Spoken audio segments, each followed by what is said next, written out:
काम्योपासनयार्थ्यन्त्यनुदिनं किञ्चित् फलं स्वेप्सितम् केचित् स्वर्गमथापवर्गं परे योगादियज्ञाधिभिः अस्माकं यदुनन्दनाङ्घ्रियुगल ध्यानावनानार्थिनाम् किं लोकेन दमेन किं प्रपत्तिना स्वर्गापवर्गैश्च किम्। कुछ लोग प्रतिदिन सकामोपासना करके मनोवांछित फल चाहते हैं। कुछ लोग ऐसे हैं जो प्रतिदिन सकाम उपासना करके मनोवांछित फल चाहते हैं। दूसरे कुछ लोग यज्ञादि के द्वारा स्वर्ग की तथा कर्म और ज्ञान योग आदि के द्वारा मुक्ति की प्रार्थना करते हैं। परंतु हमें तो यदुनंदन श्री कृष्ण के चरण युगलों के ध्यान में ही सावधानी के साथ लगे रहने की इच्छा है। हमें उत्तम लोक से, दम से, राजा से, स्वर्ग से और मोक्ष से क्या प्रयोजन है। ये शंकराचार्य जी ये बात बोल रहे हैं। ये जो श्लोक अभी हमने गायन किया, ये शंकराचार्य जी ने गायन किया है।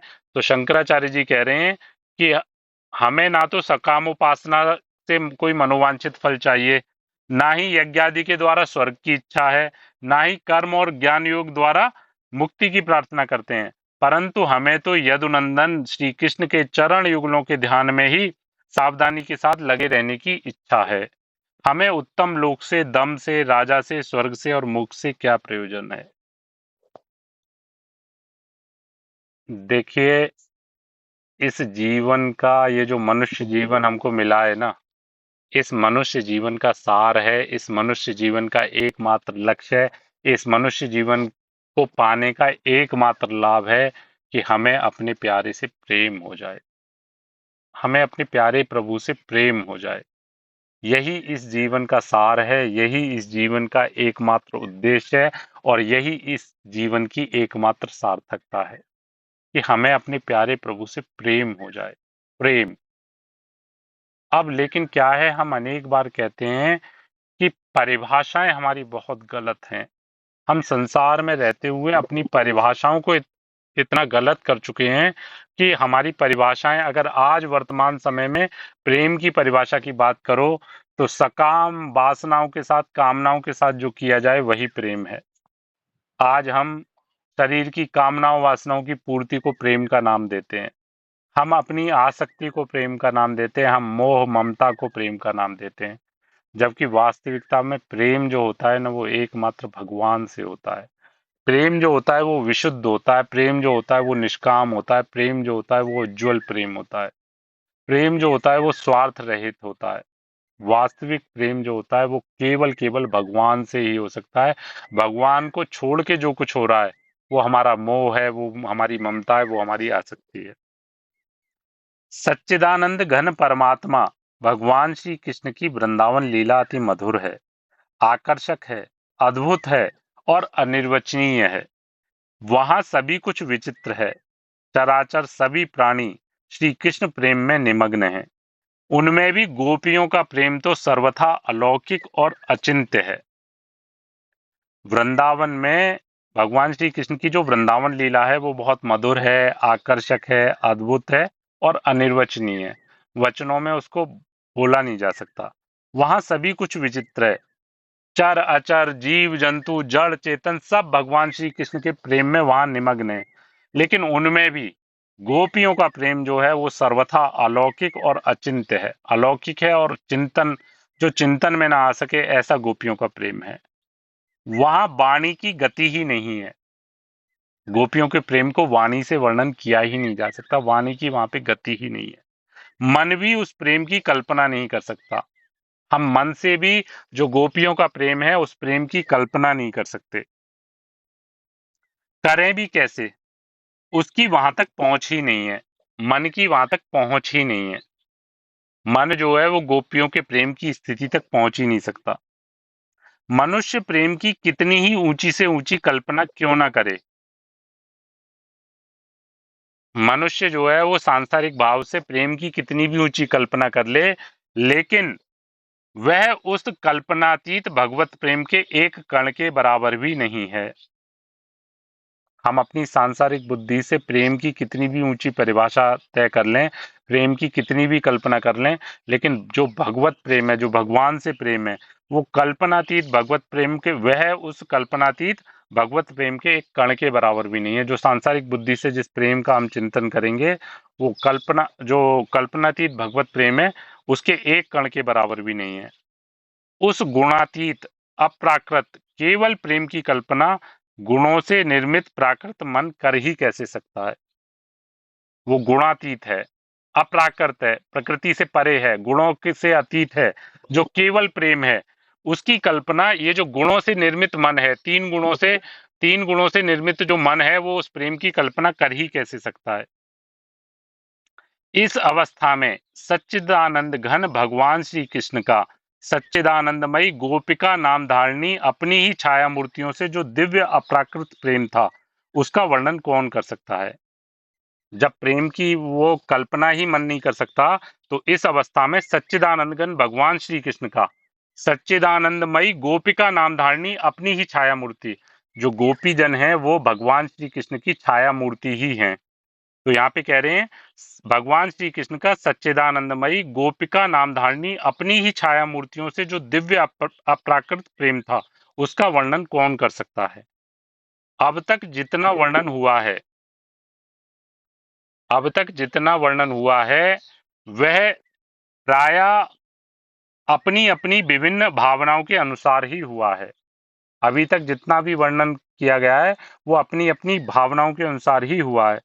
इस प्रेम का असली स्वरूप तो यत्किंचित उसी की समझ में आ सकता है जिसको प्रेम घन श्री कृष्ण समझाना चाहते हैं। इस प्रेम की स्थिति तो वो ही जान सकता है, सोई जानत जेउ देई जनाई, सोई जानत जेई देऊ जनाई, जानत तुम्हें तुम्हें हो जाई। ये तो केवल वो ही जान सकता है प्रेम जिसको भगवान श्री कृष्ण जनाना चाहते हैं। अन्यथा वाणी में, मन में, किसी में सामर्थ्य नहीं है जो इस प्रेम को वो समझ पाए, इस प्रेम का अनुभव कर पाए। पर जो उसे समझ लेता है, वह तत्क्षण गोपी बन जाता है, इसलिए वह फिर उसका वर्णन कर नहीं सकता। अब देखिए, लेकिन जो प्रभु की कृपा से, भगवान श्री कृष्ण की कृपा से जो एक बार इस प्रेम का अनुभव कर ले, फिर उसकी वाणी की सामर्थ्य नहीं कि वो इस प्रेम को बता पाए, वह फिर उसका वर्णन कर नहीं सकता। वास्तव में वह वर्णन की वस्तु भी नहीं है। प्रेम जो है वो वर्णन की वस्तु ही नहीं है। प्रेम केवल केवल नेत्रों का विषय है, प्रेम केवल नेत्रों का विषय है। प्रेम प्रेम वाणी का विषय नहीं है, शब्दों का विषय नहीं है, प्रेम केवल नेत्रों का विषय है। प्रेम तो प्रेमास्पद के लिए अपने नेत्रों से ही सब कुछ कहता है, उसके अश्रु सब कुछ कहते हैं, उसके आंसू सब कुछ कहते हैं, उसका भाव जो है वो नेत्रों से ही प्रकट होता है। तो वाणी में सामर्थ्य नहीं जो वो प्रेम का वर्णन कर सके। वे दोनों एक दूसरे का रहस्य समझते हैं और मनमानी लीला करते हैं। गोपियों के प्राण और श्री कृष्ण में तथा श्री कृष्ण के प्राण और गोपियों में कोई भी अंतर नहीं है। गोपियों के प्राण और श्री कृष्ण में तथा श्री कृष्ण के प्राण और गोपियों में कोई अंतर नहीं रह जाता। वे परस्पर अपने आप ही अपनी छाया को देखकर विमुग्ध होते हैं और सबको मोहित करते हैं। श्री कृष्ण और गोपी दो स्वरूपों में वस्तुतः एक ही तत्व हैं। कवि कहता है, कान भय प्राणमय, प्राण भय कानमय, किय में न जान परे कान है कि प्राण है। भगवान अपने इस तरह के भक्त के लिए कहते हैं कि वह तो मेरा आत्मा ही है, आत्मैव में मतम।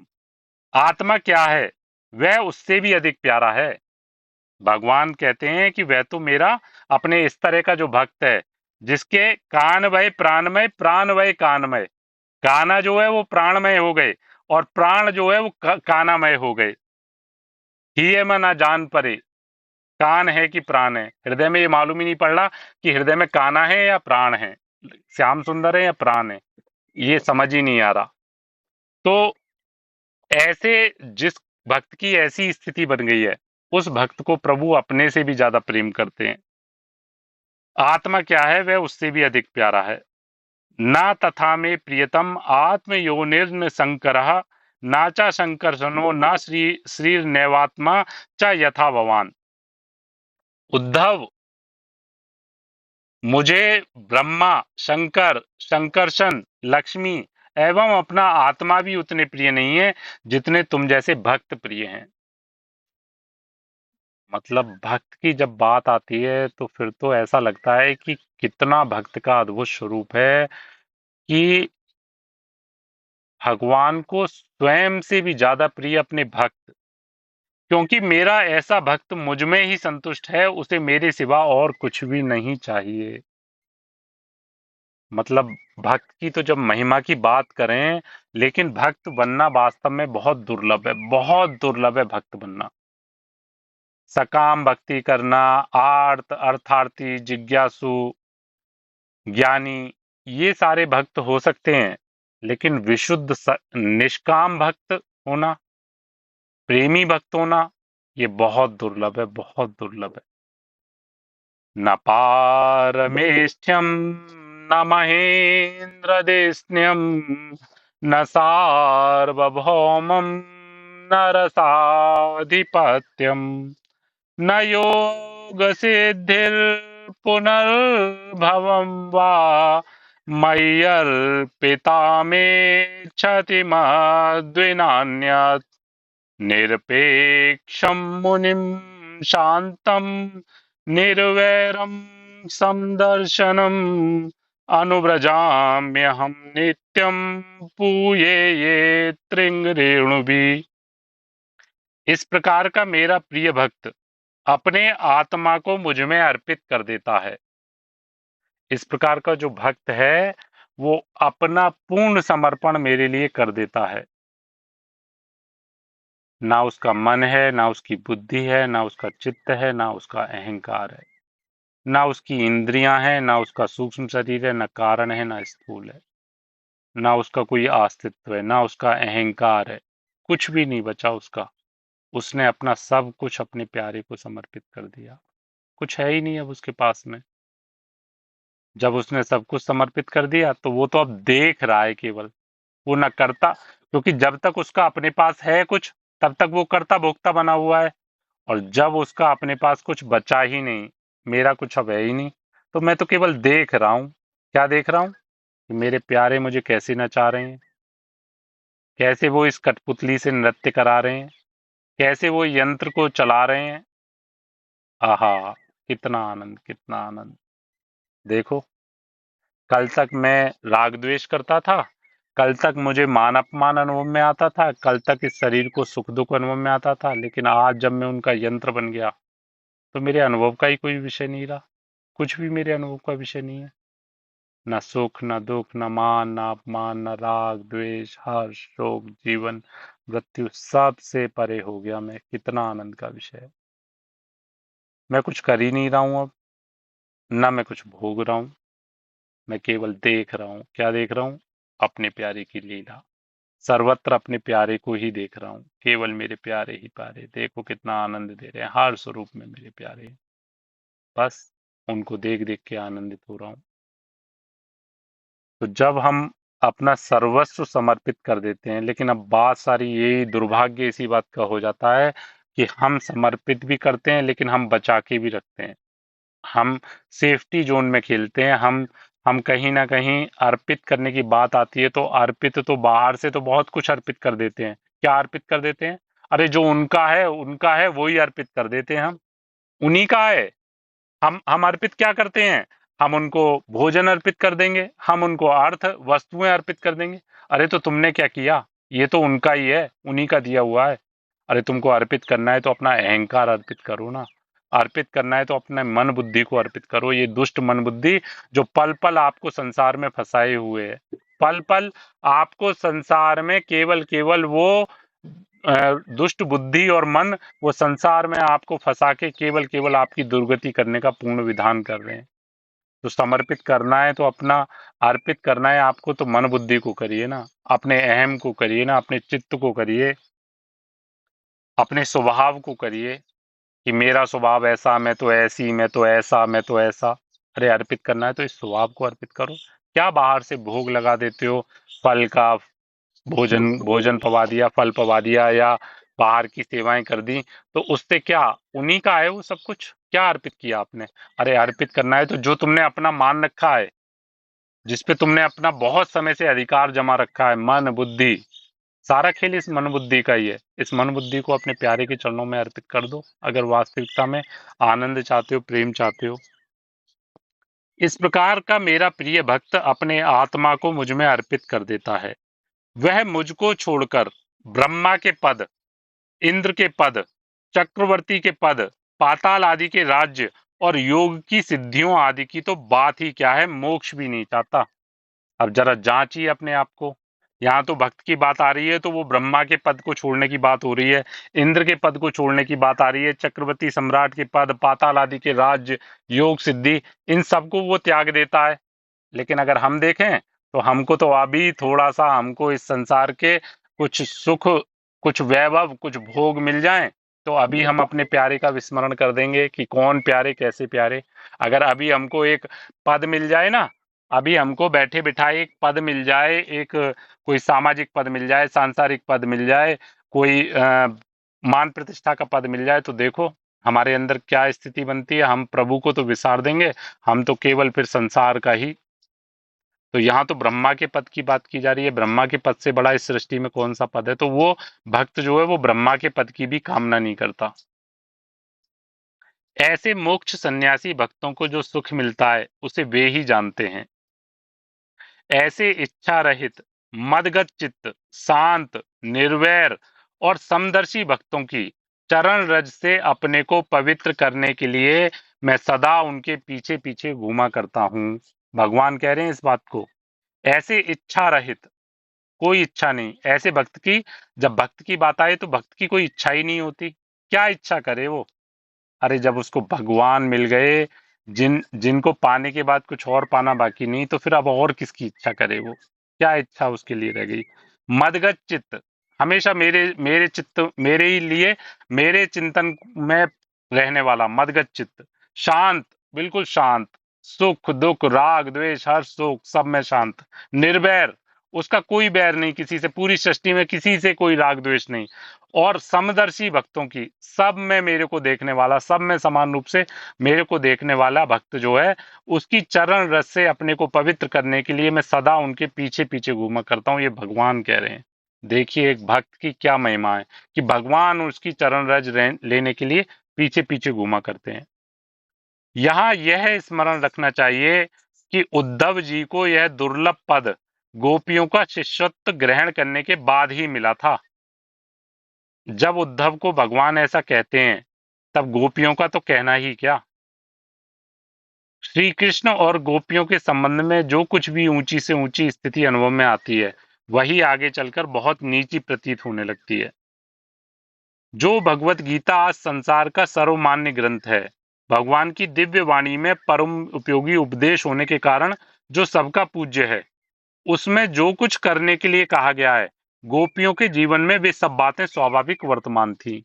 श्रीमद् भागवत गीता, श्रीमद् भगवत गीता वो पूज्य भगवान श्री कृष्ण की वाणी में पूरे संसार के लिए सर्वमान्य ग्रंथ है। संसार के प्रत्येक जीव के लिए वो, उसमें उनके लिए परम उपयोगी उपदेश भगवान श्री कृष्ण ने किए हैं।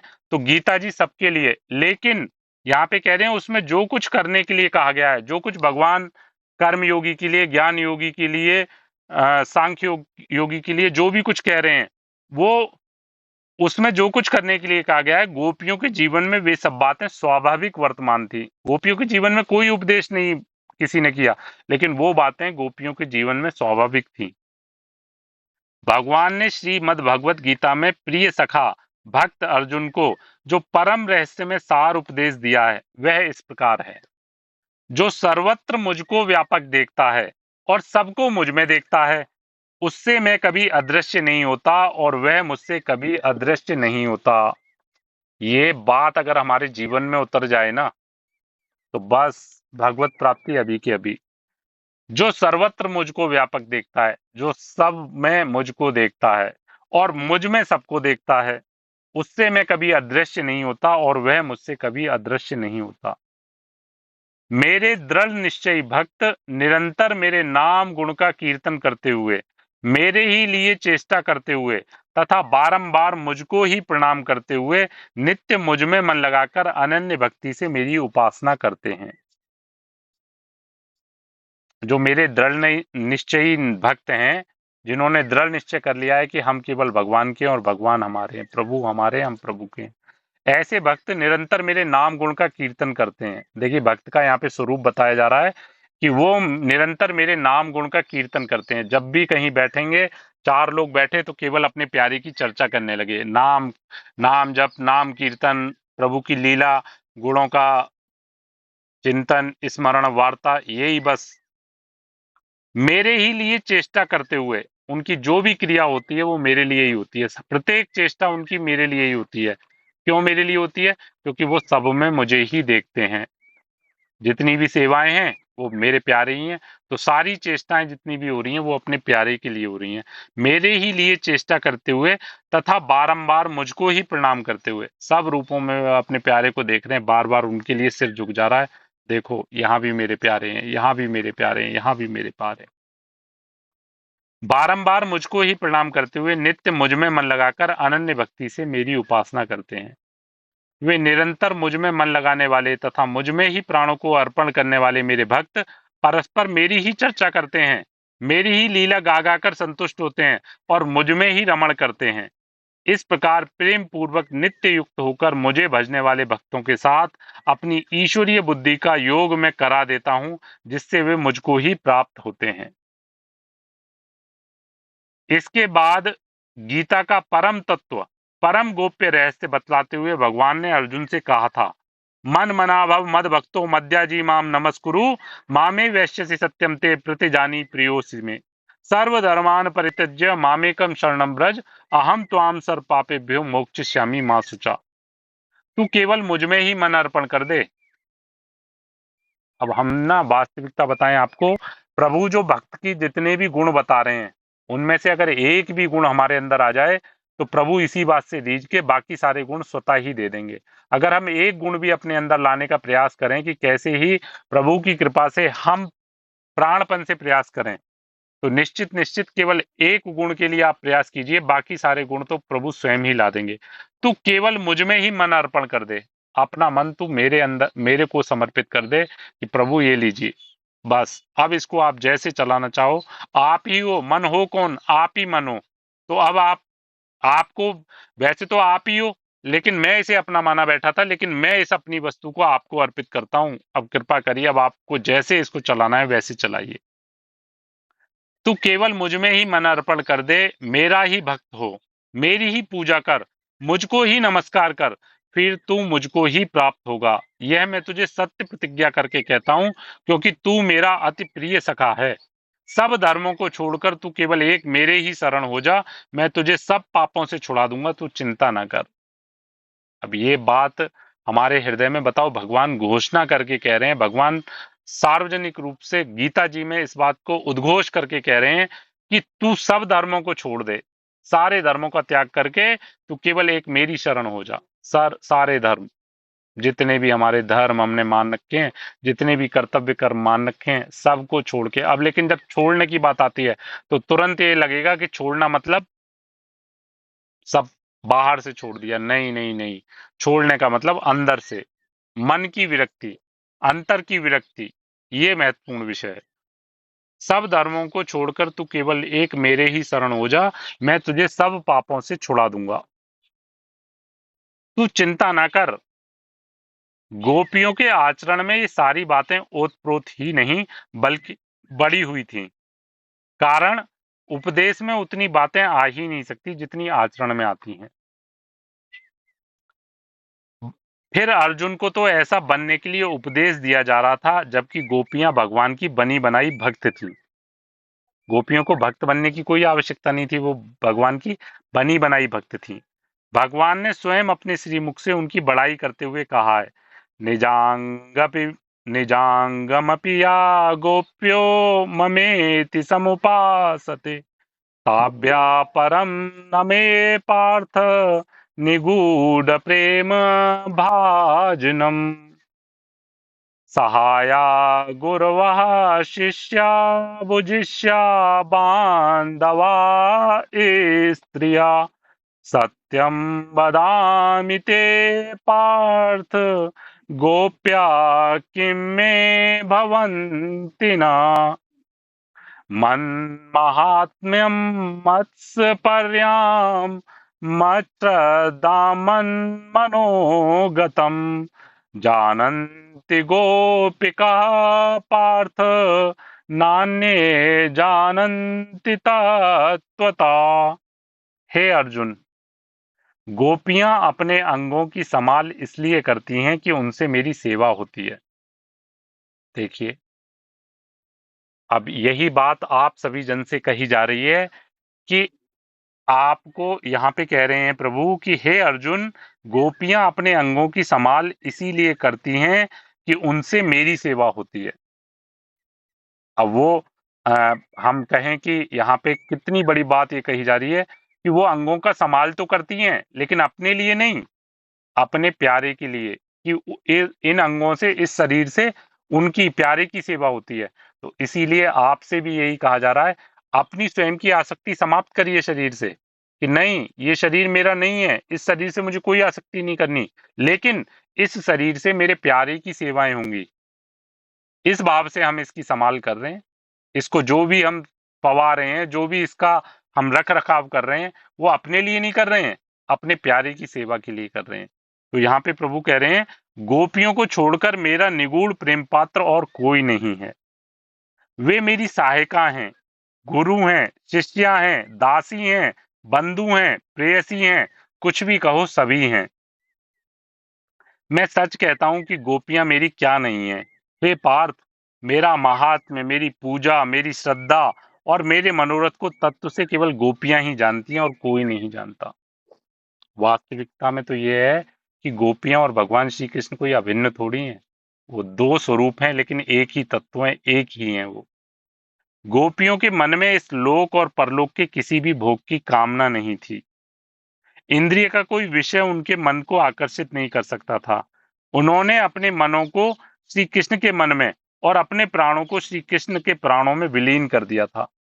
अब देखिए, हम भक्ति की बात करते हैं, हम प्रेम की बात करते हैं, लेकिन आपको सच बता रहे हैं, भक्ति प्रेम कोई इतना सहज विषय नहीं है। भक्ति और प्रेम प्राणों का समर्पण करने का विषय है। भक्ति और प्रेम अपनी आहुति देने का विषय है। जैसे यज्ञ में आहुति दी जाती है ना, इस प्रकार अपने प्राणों की, अपने सर्वस्व की आहुति हमको प्रेम की वेदी पे आहुति देनी होती है। गोपियों के मन में इस लोक और परलोक के लिए, परलोक के किसी भी भोग की कामना नहीं थी। हम अगर प्रेम की बात करते हैं तो देख लीजिएगा, प्रेम में हमको तो इसी संसार के भोग पल पल हमको व्यथित करते रहते हैं, पल पल इस संसार के भोग हमको परेशान करते रहते हैं। यहाँ तो लोक और परलोक दोनों में से किसी भी भोग की कामना गोपियों के हृदय में नहीं थी। लेकिन जब हम प्रेम की बात करें तो देख लीजिए, हमारा मन कितना हमको भगाता है इस संसार के भोगों में। अभी तो हमने परलोकों के भोग नहीं देखे हैं ना। परलोक के भोग की बात करें तो गुरुदेव सुनाते हैं कि जैसे देवलोक में जब जीव जाता है तो देवलोक में कोई शरीर की कोई भी ये शरीर कोई इस तरीके से पांच भौतिक शरीर, वहां मलमूत्र का विसर्जन नहीं होता, वहां वहां कोई शरीर से दुर्गंध आदि नहीं आती। वहां तो हर एक देव शरीर से बहुत दिव्य सुगंध की अनुभूति होती है। कोई भी पास से निकल गया, कोई भी देव एक दूसरे के पास से निकला तो बहुत दिव्य सुगंधी। वहां पे वहां का भोजन कोई ऐसा थोड़ी है कि 5-6 घंटे में पाया और 5-6 घंटे में वो मलमूत्र बन गया। वहां का तो भोग, वहां के साधन व्यवस्थाएं सब बहुत दिव्य हैं। तो हम तो अभी इस संसार के भोगों से ही तृप्त नहीं है, तो परलोक की तो बात ही अलग है। लेकिन यहाँ पे कहा जा रहा है कि गोपियों के मन में इस लोक और परलोक की किसी भी भोग की कामना नहीं थी। इंद्रिय का कोई विषय उनके मन को आकर्षित नहीं कर सकता था। गोपियों को इंद्रियों का कोई भी विषय, लेकिन हमारी इंद्रियां देखो तो, हमारी इंद्रियां कैसे हमको पल भर में गिराती हैं। अभी ये देख लूं, ये खा लूं, ये सुन लूं, ये भोग लूं, बस इसी में हमारा पूरा दिनचर्या निकल जाती है। कुछ ना कुछ इंद्रिय का भोग हमको हर पल परेशान करता रहता है। उन्होंने अपने मनों को श्री कृष्ण के मन में और अपने प्राणों को श्री कृष्ण के प्राणों में विलीन कर दिया था। अब देखो क्या स्थिति, मन ही नहीं है। जब मन नहीं है तो हम ही नहीं है। सारा अस्तित्व तो मन से ही है ना। तो जब मन नहीं है तो गोपियों का स्वयं का कोई प्रकट अस्तित्व ही नहीं है, केवल केवल श्री कृष्ण में ही उनका अस्तित्व है। वे इसीलिए जीवन धारण करती थीं कि श्री कृष्ण वैसा चाहते थे। उनके जीवन धारण करने का एकमात्र उद्देश्य था, क्योंकि भगवान श्री कृष्ण ऐसा चाहते थे कि गोपियां उन गोपियां जो है उनकी लीलाओं में सहभागी रहें। इसीलिए वे उनका जीवन मरण लोक परलोक सब श्री कृष्ण की इच्छा के अधीन था। उन्होंने अपनी सारी इच्छाओं को श्री कृष्ण की इच्छा में मिला दिया था। भगवान श्री कृष्ण ने एक दिन एकांत में प्यारे उद्धव जी से कहा, हे उद्धव, गोपियों ने अपने मन और प्राण मेरे अर्पण कर दिए हैं। आपको वास्तविकता बता रहे हैं, जो बात अभी हमने प्रारंभ में कही थी ना, कि प्रेम, प्रभु से प्रेम होना, अपने प्यारे से प्रेम होना, अभी वास्तविकता बताएं ना हम आपको। अभी हम प्रेम की मतलब एक बूंद का भी शायद करोड़वां करोड़वां अंश हम नहीं पाए हैं, क्योंकि प्रेम जब प्राप्त हो जाएगा ना, तो ये संसार तो फिर हमारे लिए उसी समय व्यर्थ हो जाएगा। संसार में तो कुछ हमको अनुभव में ही नहीं आएगा। प्रभु से जब प्रेम होता है ना, तो अब क्या उसको शब्दों में हम वर्णन करने का प्रयास करें। हम कह रहे थे ना अभी प्रारंभ में कि शब्द ही नहीं है प्रेम का वर्णन करने के लिए। क्या अद्भुत अवस्था होती है, क्या आनंद की अवस्था होती है। हर पल अपने प्यारे के चिंतन में डूबे रहना, अपने प्यारे को ही हर पल देखना, उनकी लीलाओं का चिंतन, उनको लीलाओं को देखना, उनके साथ लीला विहार करना, नित्य विहार करना। हर समय प्रिया प्रीतम के साथ आनंदमयी लीलाओं में हम विहर रहे हैं, विचर रहे हैं। क्या आनंद की अनुभूति। वास्तविकता में अभी तो हम जिसको आनंद अभी समझते हैं ना, कि हमको कुछ आनंद भजन करके प्राप्त हो रहा है, वो तो अभी कुछ भी नहीं है। वो तो अभी केवल केवल जैसे दूध के स्थान पे चावल का पानी, चावल का जो पानी होता है, उसको दूध समझ के हम पान कर रहे हैं। अभी तो हमारी आनंद की स्थिति ये है।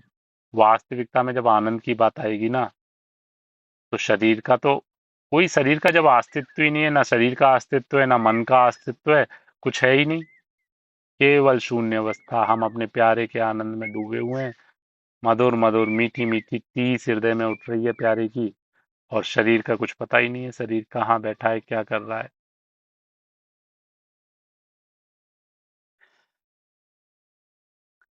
हे उद्धव, गोपियों ने अपने मन और प्राण मेरे अर्पण कर दिए हैं। मेरे लिए अपने सारे शारीरिक संबंधियों को और लोक सुख के साधनों को त्याग कर वे मुझ में ही अनुरक्त हो रही हैं। देखिए, हम में से जो जन प्रेम के आकांक्षी हैं, जो प्रेम चाहते हैं, जो प्रभु से प्रेम करना चाहते हैं, जिनको वास्तविकता में, जिनका लक्ष्य जीवन का ये है कि हमें प्रभु से प्रेम करना है या हमें प्रभु का प्रेम चाहिए, तो देखिए यहाँ पे कह रहे हैं, मेरे लिए अपने सारे शारीरिक संबंधियों को और लोक सुख के साधनों को त्याग कर। अगर प्रेम चाहिए तो देखिए यहाँ पे कह रहे हैं ना भगवान, सारे संबंधियों को त्याग कर और सारे लोक सुखों को त्याग कर। हम बार बार आपसे कहते हैं कि प्रेम अगर प्रभु से करना है तो हमें संसार का त्याग करना ही पड़ेगा, संसार हमको छोड़ना ही पड़ेगा। वे मुझ में ही अनुरक्त हो रही हैं, मैं ही उनके सुख और जीवन का कारण हूँ। गोकुल की उन स्त्रियों को मैं प्रिय से प्रिय हूँ। मेरे दूर रहने के कारण वे मेरा स्मरण करती हुई मेरे विरह में अत्यंत ही विवल और विमोहित हो रही हैं। मेरे शीघ्र गोकुल लौटने के संदेश के भरोसे से ही अपने आत्मा को मुझ में समर्पण कर देने वाली वे गोपियां बड़ी कठिनता से किसी प्रकार जीवन धारण कर रही हैं। गोपियों का हृदय श्री कृष्ण में हो गया था। वे खाते पीते सोते जागते चलते फिरते घर का कामकाज करते सब समय एक श्री कृष्ण को ही देखती और उन्हीं के गुणों का स्मरण कर करके आंसू बहाया करती थी। अब देखिए, जब हमारा हृदय प्रभु के प्रेम से अनुरक्त बिल्कुल भर जाएगा, प्रभु के प्रेममय हो जाएगा, तो वे खाते पीते, सोते जागते, चलते फिरते, घर का कामकाज करते, हर क्रिया में बस उनको अपने प्यारे दिख रहे हैं। हम इसीलिए तो आप सभी से कहते हैं कि सब में अपने प्यारे देखने का प्रयास करिए। जब तक आप सब में अपने प्यारे को नहीं देखेंगे, तब तक प्रभु का आनंद, प्रभु का प्रेम हमको प्राप्त नहीं हो पाएगा। सब में हमारे प्यारे ही हैं, उनके अलावा कोई भी नहीं है। देखिए, आज ग्रुप में हमने 2-3 वीडियो डाली थी, जिसमें हमने आपको कई बार इस विषय में कहा है कि सामने से हम स्वीकार क्यों नहीं कर पाते अपने प्रभु को, क्योंकि हमारा मानना ये है कि प्रभु हमको प्रतिकूलता क्यों दे रहे हैं। तो आपको गुरुदेव की वाणी में ही हम सुनवा रहे हैं वहां पे कि प्रतिकूलता वो नहीं दे रहे, हमारे पूर्व जन्म के कुछ किए हुए कर्म हैं जो कि हमको प्रतिकूलता दे रहे हैं। हमारे प्यारे ही, केवल हमारे प्यारे हैं। तो हम अपने प्यारे को सब में देखे बिना प्रभु से प्रेम नहीं कर पाएंगे। हर क्रिया में हमको अपने प्यारे ही दिख रहे हैं। सामने बच्चे हैं छोटे छोटे, तो उनमें लाला लाली दिख रहे हैं, प्रिया प्रीतम ही दिख रहे हैं। जितने भी परिजन हैं उनमें सब में प्यारे दिख रहे हैं। तो देखिएगा, आप सच बता रहे हैं, मतलब हम नहीं बोल रहे, सखी का अनुभव है। वो सखी कह रही हैं हमसे कि गुरुदेव, बहुत आनंद आ रहा है कि देखो हमारी प्यारी जो भोजन पा रही हैं, हमारे प्यारे जो ऐसे ऐसे लीलाएं कर रहे हैं, हमारे प्यारे जो देखो नटखट हैं, वो कितना आनंद का विषय है, कितना आनंद का विषय है। मतलब हम बार बार जो कहते हैं ना कि आपको लगता है कि प्रभु से प्रेम होने के बाद में ये संसार छूट जाता है। अरे संसार छूट नहीं जाता, संसार से और प्रेम हो जाता है। अभी तक आसक्ति है, अब संसार से प्रेम हो जाता है। क्यों प्रेम हो जाता है? क्योंकि मेरे प्यारे ही हैं सब, मेरे प्यारे ही दिखने लगते हैं कि मेरे प्यारे ही हैं सब में मेरे प्यारे हैं। बहुत कृपा का विषय है। जिन जिन सखियों को ये, जिन जिन जन को ये अनुभव में आने लगा है कि नहीं हमारे प्यारे ही हैं, बहुत कृपा का विषय, आप सभी पे बहुत कृपा का विषय है। ऐसे ही धीरे धीरे चलते रहिए और देखिए आनंद की परम अवस्था आपको प्राप्त हो जाएगी। अरे आपको सच बता रहे हैं, हम सच बता रहे हैं। वो ठीक है कि हम अपने घर में छवि सेवा विराजमान कर लिए, विग्रह सेवा विराजमान कर लिए, विभिन्न विभिन्न सेवाओं से हम अपने प्यारे को रिझाने का प्रयास कर रहे हैं। बहुत अच्छा हमारा भक्ति भाव है, उससे प्रभु आनंदित होते हैं, इसमें कोई संदेह नहीं। प्रभु प्रभु जो है वहां प्रेम करते हैं ऐसे भक्तों से अपने। लेकिन प्रभु सबसे ज्यादा जो प्रेम करते हैं ना, वो अपने ऐसे भक्तों से प्रेम करते हैं जो कि चलते फिरते हुए उनके स्वरूप में अपना प्रेम स्थापित करते हैं। जो उनके प्रभु के चलते फिरते स्वरूप हैं, उनके परिजन, उनके संबंधी, उनके व्यवहारी जन, उनमें वो प्रभु को देखते हैं। क्योंकि वो प्रभु जो विग्रह रूप में बैठे प्रभु हैं, वो कभी भी आपको अनुकूलता प्रतिकूलता का अनुभव नहीं कराएंगे। आप उनको कैसा भी भोजन पवा दो, वो कभी आपसे शिकायत नहीं करेंगे। लेकिन जो घर में प्यारे हैं ना, जो पति रूपी प्यारे हैं, वो फिर बहुत सुंदर भाव से वो फिर सेवा भी करते हैं। वो शब्दों से भी सेवा करते हैं और कभी कभी शरीर से भी फिर वो सेवा करना चालू कर देते हैं। ऐसा भी हो जाता है। तो लेकिन वहां हमको अपने प्यारे ही देखने हैं, हमको वहां अपने प्यारे ही देखने हैं। वो प्यारे अगर आपने एक बार देख लिए ना, तो हम सच बता रहे हैं, बहुत जल्दी रीझ जाते हैं, बहुत जल्दी। ऐसे प्यारे, ऐसे जन से हमारे प्यारे बहुत जल्दी रीझ जाते हैं, जो प्रतिकूलता करने वाले स्वरूपों में अपने प्यारे को देख के आनंदित होते हैं।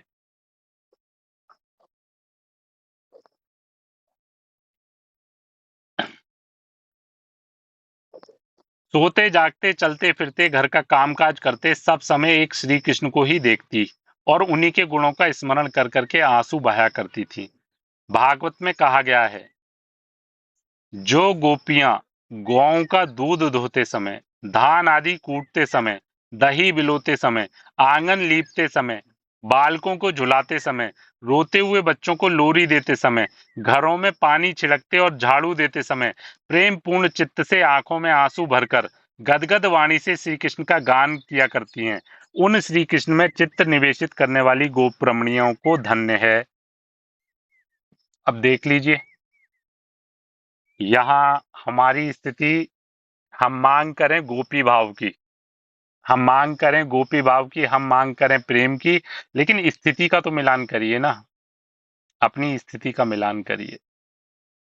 हम अभी कहीं कुछ भी नहीं है, हमारी हमारी अभी कोई स्थिति नहीं है, कोई स्थिति नहीं है अभी हमारी। हम अगर, और हम बार बार बोलते हैं कि अगर हमको स्थिति चाहिए तो प्रयास हमको ही करना पड़ेगा। अब देखिए ना, यहाँ कौन सी क्रिया ऐसी है गोपियों की जहां पे वो अपने प्रभु का विस्मरण कर रही हैं। लेकिन हम तो अभी थोड़ी सी अनुकूलता प्रतिकूलता आती है, थोड़ा सा शरीर की अनुकूलता प्रतिकूलता आई, थोड़ी मन की अनुकूलता प्रतिकूलता आई, तो पल भर में हमारा भाव विस्मृत होना चालू हो जाता है, भाव हमारा भ्रमित होना चालू हो जाता है, भाव जो है वो खंडित होना चालू हो जाता है। तो गोपियों की जब बात आती है तो वास्तविकता में अद्भुत स्थिति है। मतलब क्या ही कहें, क्या ही कहें, बहुत प्रणाम योग्य स्थिति है। इसीलिए तो उद्धव आदि, शुक आदि, ये सब गोपियों की चरण रज की याचना करते हैं। यह गोपी प्रेम बड़ा ही पवित्र है। इसमें अपना सर्वस्व प्रियतम के चरणों में न्यौछावर कर देना पड़ता है। अब देख लीजिए, हम यहाँ शब्दों को नहीं पकड़ पाते, हम यहाँ पे शब्दों को नहीं पकड़ पाते। यहाँ पे कह रहे हैं इसमें अपना सर्वस्व प्रियतम के चरणों में। अब अपना सर्वस्व तो क्या क्या है हमारा? सबसे पहले यहीं से प्रारंभ करिए ना। हमारा शरीर वो प्यारे के चरणों में समर्पित, हमारा मन बुद्धि चित्त अहंकार वो प्यारे के चरणों में समर्पित, हमारा बाहर से जो कुछ भी है, जो अर्थ संपत्ति घर परिवार, वो सब प्यारे के चरणों में समर्पित। लेकिन हम कहाँ अर्पित कर पाते हैं ये सारी चीजें? हम तो बचाए रख रहे हैं, हम तो लेके चलना चाहते हैं अपने साथ में कि प्यारे भी मिल जाएं और ये चीजें भी हमको भोगने को मिलती रहे, ये व्यवहार भी हमारा बना रहे। नहीं, यहाँ पे कह रहे हैं ना, इसमें अपना सर्वस्व प्रियतम के चरणों में न्यौछावर कर देना पड़ता है। मोक्ष की इच्छा और नरक का भय दोनों से ही मुख मोड़ लेना पड़ता है। ना तो मोक्ष की इच्छा है, ना नरक का भय है। अब देख लो जरा अपनी स्थिति, अपनी अपनी स्थिति का मिलान करो। मोक्ष की इच्छा नहीं है, यानी इच्छा का मतलब कोई भी कामना अब हमको इस संसार की, लोक परलोक की कोई कामना अब हमको इस मार्ग से विमुख नहीं कर सकती। और नरक का भय, अब देखो यहाँ तो नरक के भय की बात आ रही है, लेकिन यहाँ तो हम संसार के ही छोटे मोटे भय से भयभीत हो जाते हैं। बहुत से सखियों के अनुभव आते हैं कि थोड़ी सी कुछ प्रतिकूल चीजें देखी या प्रतिकूल अवस्था हुई तो उनका तो चिंतन ही बिल्कुल बिगड़ जाता है, उनको तो भय हो जाता है बहुत ज्यादा। अरे किस चीज से भयभीत हो रहे हैं? सब मेरे प्यारे ही तो हैं, प्यारे के अलावा कुछ है ही नहीं, किससे भयभीत हो रहे हैं? और अगर भयभीत हो रहे हैं तो फिर तो इसका मतलब ये है कि हमें अपने प्यारे से प्रेम ही नहीं है। हम जो है संसार, यहाँ नरक के भय की बात आ रही है कि नरक का भय नहीं उसको रहता, यहाँ पे तो नरक का भय नहीं रहता, लेकिन हम तो संसार से ही भयभीत होके कि अरे वो क्या कहेगा, वो क्या हमारे इस भाव को देख के वो क्या कहेगा, वो हमारे साथ क्या व्यवहार करेगा, हम तो उससे भयभीत हो जा रहे हैं। यहाँ तो नरक के भय की बात आ रही है कि नरक का भय नहीं है गोपीजन को। प्रियतम श्री कृष्ण का प्रिय कार्य करना ही जीवन का एकमात्र उद्देश्य बन जाता है। अब प्रियतम श्री कृष्ण का प्रिय कार्य क्या है? प्रियतम श्री कृष्ण को प्रिय केवल केवल कि मेरे बन के तुम मेरा ही चिंतन करो। पीछे कह रहे हैं ना भगवान श्री कृष्ण, मेरा ही चिंतन कर, मुझे ही प्रणाम कर, मेरा हो जा, मेरा ही भक्त बन तू, तो मेरा बन जा। लेकिन हम तो अभी सबके बने हुए हैं, हम तो अभी संसार में अपने पति के बने हुए हैं, अपनी पत्नी के बने हुए हैं, अपने बच्चों के बने हुए हैं, लेकिन हमको चाहिए प्रेम। नहीं जी नहीं, ऐसे नहीं चलेगा। ये दुर्लभ प्रेम इतनी सहजता से प्राप्त नहीं होगा। भैया जलना पड़ेगा और स्वयं ही जलना पड़ेगा बार बार। हमसे तो, हम तो जिससे भी कहेंगे, हमसे कोई अगर किसी को कुछ चाहिए तो उसको हम एक सिद्धांत बता रहे हैं कि कृपा का मतलब ये नहीं है कि कृपा प्रभु आके कुछ परिवर्तित करेंगे कि छू छा लो भक्त बन गए, लो तुम्हारे ऊपर जादू मंत्र कर दिया और तुम भक्त बन गए। जलना तुमको पड़ेगा, प्रयास तुमको करना पड़ेगा, मेहनत तुमको करनी पड़ेगी, बल उनका होगा। सामर्थ हमारी नहीं है, हमारी कोई सामर्थ्य नहीं है, करवा आप रहे हो, लेकिन करना हमको ही पड़ेगा, ये सब कुछ हमको ही करना पड़ेगा। दूसरे के द्वारा मुझे सुख मिले, मेरी इंद्रियों की और मन की तृप्ति हो, इसका नाम काम है। देख लीजिए, काम जो कहते हैं ना, काम, वैसे काम भाव की जब बात आती है तो काम भाव छूटते ही हमको लगता है कि जनेंद्रिय का सुख ही काम भाव है, लेकिन नहीं। काम भाव का मतलब दूसरे से किसी भी भाव से सुख की इच्छा करना। दूसरे के द्वारा मुझे सुख मिले, मेरी इंद्रियों की और मन की तृप्ति हो। किसी भी इंद्रिय की तृप्ति के लिए अगर हम दूसरे से सुख इच्छा कर रहे हैं तो उसका नाम काम ही है। तो इसीलिए कहते हैं कि इस संसार में सबसे जो भयभीत करने वाला है वो काम है। क्यों? क्योंकि हम किसी न किसी भाव से, किसी न किसी इंद्रिय के सुख से, दूसरे से सुख मिले, मेरी इंद्रिय और मन की तृप्ति हो, इसी भाव से हम दूसरे से व्यवहार करते हैं, दूसरे से संबंध बनाते हैं। चाहे वह भाव भगवान के प्रति ही क्यों ना हो और मेरे द्वारा मेरा प्रियतम सुखी हो, इसी से मैं सुखी हूं, इसका नाम प्रेम है। चाहे वह भाव भगवान के प्रति ही क्यों ना हो और मेरे द्वारा मेरे प्रियतम सुखी हो, तत्सुख के लिए, प्रियतम के सुख के लिए, इसका नाम ही प्रेम है। काम भोग के लिए, प्रेम परमात्मा के लिए। काम भोग के लिए और प्रेम परमात्मा के लिए होता है। काम है अगर तो वो भोग के लिए होगा और प्रेम जो होगा वो हमेशा परमात्मा के लिए ही होगा। विषय अनुराग ही काम है और भगवत अनुराग ही प्रेम है। विषयों से अनुराग करना, विषय में प्रीति होना, ये काम है और भगवत अनुराग ही प्रेम है। भगवान से अनुराग होना, भगवान के चरणों में प्रीति होना, ये प्रेम है। यह प्रेम बढ़ते बढ़ते जब प्रेमी को प्रेमास्पद भगवान का प्रतिबिंब बना देता है, तभी प्रेम पूर्णता के समीप पहुंचता है। ये जो प्रेम है ना, ये बढ़ते बढ़ते जब प्रेमी को प्रेमास्पद भगवान का प्रतिबिंब बना देता है, यानी दोनों एक ही। जब मैं था तब हरि नहीं, और जब अब हरि है तो मैं ना। दोनों एक ही दिखने लगते हैं, तब प्रेम पूर्णता के समीप पहुंचता है। तो जब प्रेम की बात आती है तो हम आपको बता रहे हैं कि आपसे सच कह रहे हैं कि प्रभु से प्रेम हो जाना ही, प्रभु से प्रेम हो जाए, यही इस जीवन की सार्थकता है। इस जीवन का जो अंतिम लक्ष्य है, ये जो मनुष्य जीवन हमको मिला है, ये केवल केवल प्रभु से प्रेम करने के लिए मिला है। हम पे कृपा है, गुरुदेव कृपा से ये जो प्रेम है, जो इतना दुर्लभ प्रेम है, जिस प्रेम की याचना बड़े बड़े ऋषिजन, बड़े बड़े मुनिजन, बड़े बड़े तपस्वी जन, बड़े बड़े देवगण, बड़े बड़े महापुरुष जिस प्रेम की याचना करते हैं, वो प्रेम हमें गुरुदेव की कृपा से बहुत सहजता से प्राप्त हो गया है। इस प्रेम की तो परिभाषा भी समझ में नहीं आती। नहीं तो प्रेम जब बात आती है तो प्रेम, हम प्रभु से प्रेम किस भाव से करते हैं कि जब तक प्रभु हमारे अनुकूल हमारी इच्छाओं की पूर्ति करते रहें, तब तक तो प्रभु बहुत प्यारे हैं, और जहां प्रभु ने थोड़ी प्रतिकूलता देनी चालू करी तो हमारा प्रभु से प्रेम कम हो जाता है। फिर हम एक स्वरूप से हटके दूसरे स्वरूप की ओर जाते हैं कि अरे ये भगवान तो हमारी इच्छा पूर्ति नहीं कर रहे, चलो इन भगवान के पास चलते हैं, इनकी पूजा उपासना करते हैं। तो ये प्रेम नहीं है। प्रेम तो केवल केवल निष्काम, केवल केवल प्रेमी के सुख के लिए, अपने प्रेमास्पद के सुख के लिए प्रेम किया जाता है, अपनी कामना वासना की पूर्ति के लिए, अपनी किसी, यहाँ तक कि प्रेम की जो उच्चावस्था है, प्रेम की उच्चावस्था में तो प्रभु की भी इच्छा नहीं रहती कि प्रभु आप हमसे मिलो, आपकी मर्जी, आप मिलो ना मिलो आपका विषय है, आपका आनंद है, आपकी जय जय है, आप मिलना चाहो तो जय जय, नहीं मिलना चाहो तो जय जय। तो हम तो यही कहेंगे कि गुरुदेव से बार बार निवेदन करिए, बार बार उनसे प्रार्थना कीजिए, बार बार अपने हृदय में व्याकुलता लाइए कि प्रभु से हमको प्रेम हो जाए, कैसे ही करके प्रभु से हमको प्रेम हो जाए।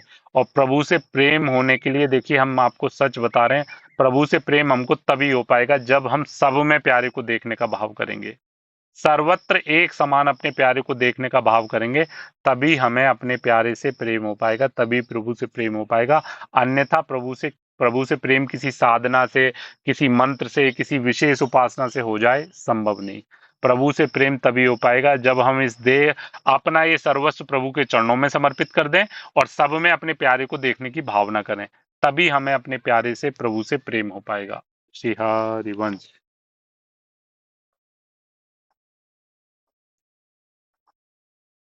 श्री हरिवंश, किसी का कोई भाव तो बताइएगा।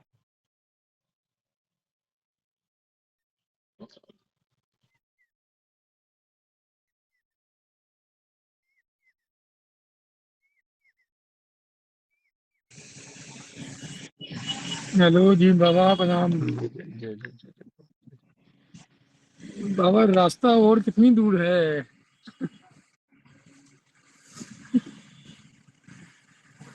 प्रभु, रास्ता तो कुछ भी दूर नहीं है, आपको हम सच बताएं, दूरी हमने बना रखी है स्वयं। दूर तो है ही नहीं, दूर कहीं, दूरी तो तब माना जाए ना, देखो प्रभु ये रहे यहाँ, तो दूरी तो कुछ भी नहीं है। वो तो हम भी इतने अपने पास नहीं है जितना वो हमारे पास हैं, लेकिन हम ही, अब हो क्या रहा है, अब देखो प्रभु, गुरुदेव कहते हैं हमको जाना है बिहारी जी, और रास्ता पकड़ लें हम छठीकरा का, और फिर पूछें कि अभी बिहारी जी कितनी दूर है, तो हाँ, बताइए, तो बताइए क्या उत्तर होगा इसका। प्रभु, सही बात है। प्रभु तो है अंदर, और हम ढूंढ रहे हैं संसार में, भाग रहे हैं संसार की तरफ, तो प्रभु ये यात्रा तो फिर खत्म नहीं होनी, खत्म नहीं होनी ये यात्रा, ये यात्रा खत्म नहीं तो होगी। यात्रा जो है फिर बाई मतलब स्टेप बाय स्टेप, जैसे आप भी और गुरु महाराज भी, वो प्रेमानंद जी महाराज गुरु जी भी, कि अब जो है दुनिया, अब जो है पहले प्रेम करो, फिर उसके बाद गुरु दक्षिणा ले लो, उसके बाद नए सार्थों को कहा जाता है कि तुम खाली गुरु दक्षिणा लो, वो पुरानों को कहा जाता है कि अब तुम लोग आगे बढ़ो। अब तो आगे बढ़ाते बढ़ाते मतलब कितना दूर, तो कितना मतलब सब कुछ छोड़ना पड़ेगा, मतलब नहीं पहले। नहीं नहीं प्रभु, वैसे तो ये यहाँ पे थोड़ा सा हम आपकी बात को काटेंगे। गुरुदेव कभी इस बात के लिए नहीं कहते कि गुरु दीक्षा लो, मतलब गुरु दीक्षा, गुरुदेव कहते हैं केवल निष्ठा, केवल हमारी निष्ठा। गुरु दीक्षा मैं का अब विषय तो देखिए, गुरु दीक्षा का विषय क्या है प्रभु? गुरु दीक्षा, हमने पूर्व में कई बार इस बात को समझाया है कि हमारी बुद्धि जो है ना, ये स्वीकार ही नहीं करती कि बिना कुछ किए हम कहें आपसे अभी कि आपको गुरु बनाने की कोई आवश्यकता नहीं है, आप केवल मन से स्वीकार कर लीजिए तो आपको सब कुछ प्राप्त हो जाएगा। तो आप बताइए, आपकी बुद्धि क्या मानेगी इस बात को? नहीं मानेगी, नहीं। नहीं मानेगी सहजता से। लेकिन एकलव्य जी तो इसी बात के उदाहरण है, एकलव्य तो इसी बात के उदाहरण है ना। और आज एकलव्य नहीं कह रहे हम इसी ग्रुप में अनेक जन हैं ऐसे जिन्होंने प्रकट में गुरुदेव वरण नहीं करे, लेकिन उनके आनंद की स्थिति वो, मतलब जितना प्रकट जिन्होंने शरणागति ली है वो उतना आनंद नहीं पा रहे होंगे जितना वो पा रहे हैं। तो प्रभु गुरुदेव कभी ये बात नहीं जोड़ देते, गुरुदेव जोड़ देते हैं भाव पे, आपकी निष्ठा पे। आप अपना संबंध प्रभु से स्थापित कीजिए, आप अपना संबंध प्रभु से स्थापित कीजिए। तो ये जो बात आप कह रहे हैं ना, वैसे ये सब केवल बुद्धि को थकाने का विषय है प्रभु, कि आप पहले गुरु दीक्षा लीजिए फिर उसके बाद ऐसे ऐसे चलिए। अरे प्रभु देखो, हम वैसे गुरुदेव की वाणी अगर समझ पाए, बात क्या है कि मेडिकल स्टोर है गुरुदेव की वाणी, गुरुदेव की वाणी मेडिकल स्टोर है। अब कौन सी दवाई किसके लिए, वो अपने वो हिसाब तो से होगा। आप पूरे मेडिकल स्टोर को उठा के आप पाने बैठेंगे तो रोग तो सही नहीं होगा और रोग बिगड़ जाएगा। तो जैसे आप बात कर रहे हैं ना दूरी की प्रभु, तो आपने जैसे स्वयं आप अपने मुख से भी स्वीकार करते हैं कि जब चर्चा हो रही है तो धीरे धीरे आप सब में अपने प्यारे को देखने का भाव कर रहे हैं, और अभी हम यही तो बात बता रहे हैं आपको। कुछ कुछ बातें तो हम लोग की बदमाशी होती है आपसे पूछना, जी मतलब कि सामाजिक है तो कुछ बातें तो हम लोग के मन की बदमाशी होती है कि किसी तरीके से आपसे पूछते रहे जी जी जी जी कि मतलब एहसास हो रहा है, आभास हो रहा है, लेकिन उसके पीछे भी कुछ ना कुछ संसारी चल रहा है, उसके पीछे भी दिमाग जो है दौड़ रहा है इधर उधर। तो वो मतलब पता होते हुए भी नहीं, गुरु महाराज से पूछा जाए कि वो आखिर इसको कैसे मतलब जो है हल करते हैं, कैसे रास्ता दिखाते हैं हमको, मतलब वो तो बहुत तो बदमाशी है। और प्रभु। एक बात तो है, एक बात तो अब यहाँ पे आपने जो कही वो तो मानना पड़ेगा ही हमको भी कि थोड़ा थोड़ा नज़दीकी तो बढ़ रही है और नज़र भी आ रहे हैं और ये सब तो है, लेकिन अब इसमें है कि ये स्थिति बनी रहे, इसको कैसे किया जाए। प्रभु देखिए, हम एक बात बताएं आपको कि एक बात निश्चित मान लीजिए, अगर हमारे जीवन का लक्ष्य प्रभु की प्राप्ति है, पहली बात नहीं, तो फिर अब ये सब। छूट जाता है ना सर, ये बाबा जी छूट जा रहा है कि अब जो प्रेम होने लग गया ना, हम्म, अब ये बातें पीछे रह गई कि प्रभु को पाना है तो हमको अपने मरण चक्कर से निकलना है, तो हमको आगे कुत्ता नहीं बनना है, तो हमको ये नहीं बनना है, अब ये सारा खत्म हो गया हो। जी जी अब तो अच्छा क्या बनना है क्या नहीं बनना है वो समझे।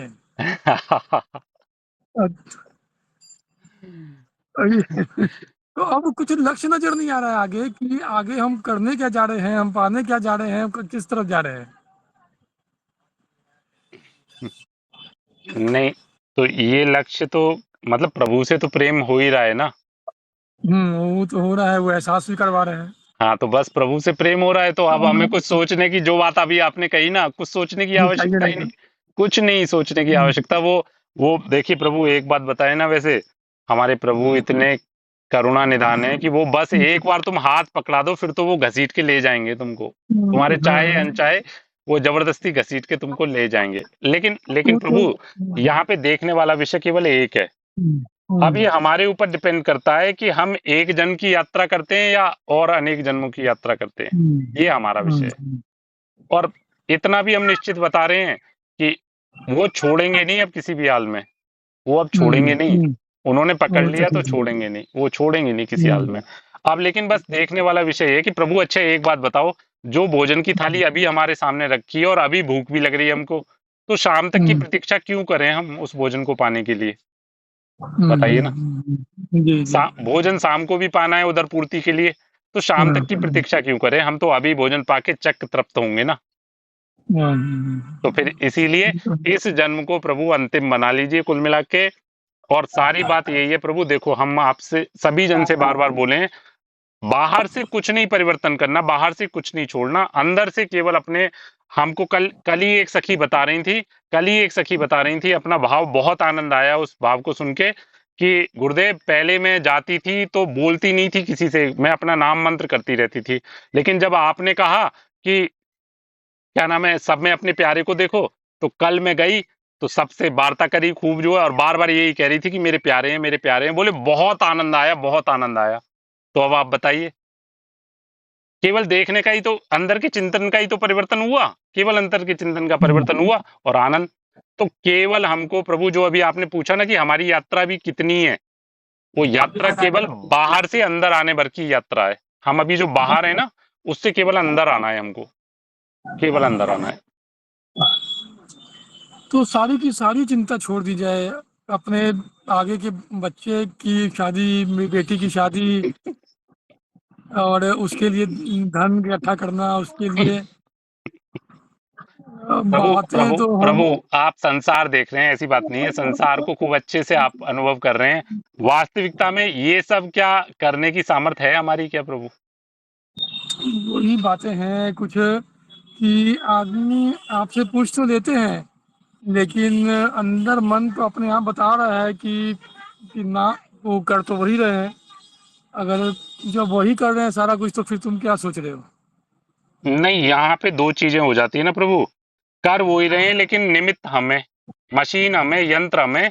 कर वो ही रहे हैं, यंत्र हमें। हम्म। तो यंत्र को तो काम करना ही पड़ेगा ना। जैसे हम्म। एक मशीन कोई प्रोडक्शन कर रही है, वो दिन भर में 1000 प्रोडक्ट बना रही है, तो बना तो मशीन रही है, लेकिन बनाने हम्म। वाला तो यंत्र ही है ना। हम्म। तो वो तो मशीन को तो बनाना ही पड़ेगा, तभी तो वो 1000 प्रोडक्ट बनेंगे ना। तो ऐसे ही हमको जो सेवाएं मिली हैं, उन सेवाओं में प्रयास हमको करना पड़ेगा, लेकिन अंदर से स्वीकार यही करना पड़ेगा कि भगवान ही है करने वाले, वो ही करेंगे सब कुछ। हालांकि जी। यहाँ पे बहुत से जन को ये भाव आता है कि क्या जब भगवान ही करने वाले हैं तो क्या बैठे बैठे वो कर देंगे क्या? अरे तुम एक बार विश्वास तो करो दृढ़, वो बैठे बैठे भी कर देंगे, वो पक्का बैठे बैठे कर देंगे। हम तो अपने वो भी अनुभव कर का देगा। विषय हम तो अपने अनुभव का विषय बता रहे हैं प्रभु, और किसी का नहीं कहते। हमारे लिए तो वो बैठे बैठाए यहीं पे कर रहे हैं, यहीं पे, हमको कहीं जाना नहीं पड़ता। यहीं बैठे बैठे सारी व्यवस्थाएं वो स्वतः कर रहे हैं। समय आएगा तो विश्वास उतना होगा तो वो भी कर देंगे। जी जी जी जी। हाँ, वो है वो, एक राजे की मालिश भी की थी जाके उन्होंने। और एक एक भक्त की झोपड़ी झोपड़ी छपड़ी भी डाली थी। और नामदेव एक जी भक्त, की। जी और जी। एक भक्त की सैन नाई के जगह पे जाके राजे की मालिश भी की अरे थी। अरे प्रभु प्रभु, आप और बड़ी बात क्या कहें। माधवदास बाबा, जगन्नाथ जी में माधवदास बाबा के प्रारब्ध, जो 15 दिन जगन्नाथ जी की सेवा का विश्राम रहता है, वो इसीलिए तो रहता है कि माधवदास बाबा के प्रारब्ध उन्होंने अपने ऊपर ले लिए थे। उनका जो शरीर की पीड़ा थी वो उन्होंने अपने ऊपर ले ली थी। तो भगवान तो प्रभु, अगर प्रभु से प्रेम हो जाए ना, तो वो तो फिर क्या कहें हम। सच कह रहे हैं प्रभु कि प्रभु जितना प्रेम करते हैं ना, उतना कोई नहीं कर सकता, कोई नहीं, हम भी नहीं कर सकते। हम उनसे बिल्कुल भी कोई प्रेम नहीं कर सकते जितना वो हमसे प्रेम करते हैं। लेकिन बस एक बार हमारे अनुभव में आ जाए प्रभु। जी ठीक। जी। हाँ। श्री हरिवंश बाबा, श्री अरविंद सखी। हम लोग जो बाहर जाते हैं कभी कभी, तो बाहर देखते हैं ना, जो खाने के लिए मांगते हैं, कोई भूखे होते हैं उनको देते हैं, तब कभी वो लहसुन प्याज वाला खाना भी देना पड़ता है। अब हर जगह में बाहर सात्विक भोजन तो नहीं मिलता है, क्या जी वो जी देने जी। से भी हम लोग को औकात होगा? सखी, लहसुन प्याज का ना, एक तो बात ये समझ लीजिए, सब जन पहले समझ लीजिए, गुरुदेव स्वयं अपनी वाणी से बोले हैं कि लहसुन प्याज कोई अपराध नहीं, पाप नहीं है लहसुन प्याज का विषय। लहसुन प्याज केवल तामसिक भोजन है, उसको पाने से तामसी वृत्ति बढ़ती है, इसलिए लहसुन प्याज का निषेध है। लेकिन अब आप जैसे बता रहे हो कि जैसे कोई भूखा आदि रहता है, उनको पवाने के लिए अब वहां जो उपलब्ध है वो आप दे रहे हैं सेवा भाव से, ठीक है, वो लोग पा लेते हैं, तो देने में कोई दिक्कत नहीं है।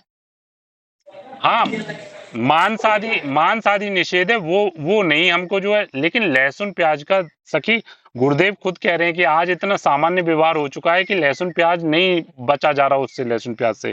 तो इसमें कोई दिक्कत वाली बात नहीं है सखी।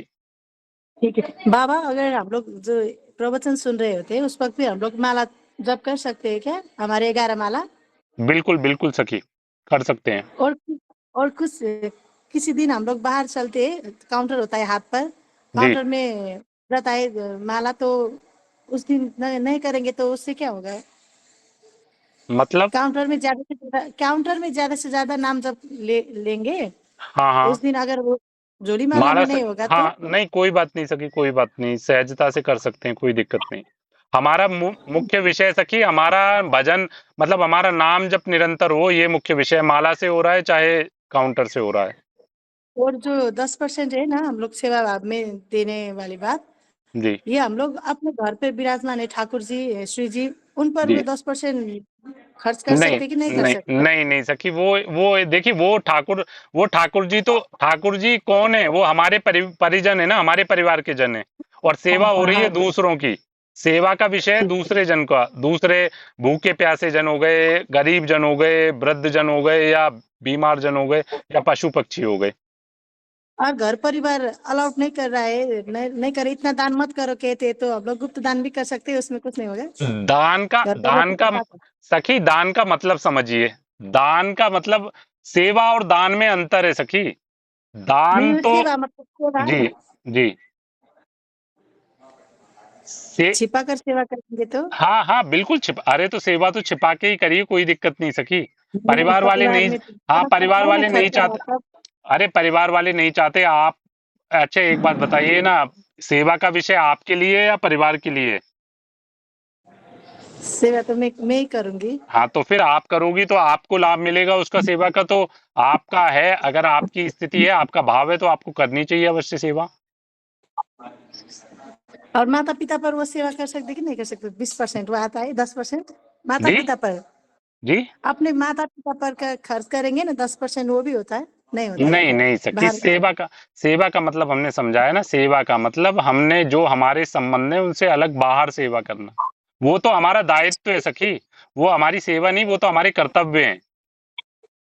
ठीक है, जी ठीक है बाबा, जय श्री जी। कृष्ण। शेरवन सखी।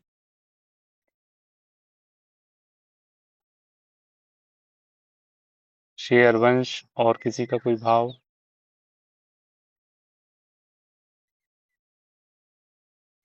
ठीक है फिर, शेरवंश,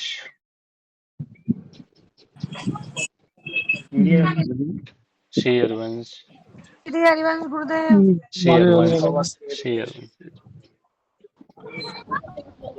हरिवंश गुरुदेव। शेरवंश, श्री हरिवंश प्रभु जी। शेरवंश सखी, श्री हरिवंश। शेरवंश, श्री हरिवंश प्रभु जी। शेरवंश, शेरवंश, श्री हरिवंश। वीरवंश बाबा। शेरवंश, शेरवंश, शेरवंश। श्री हरिवंश।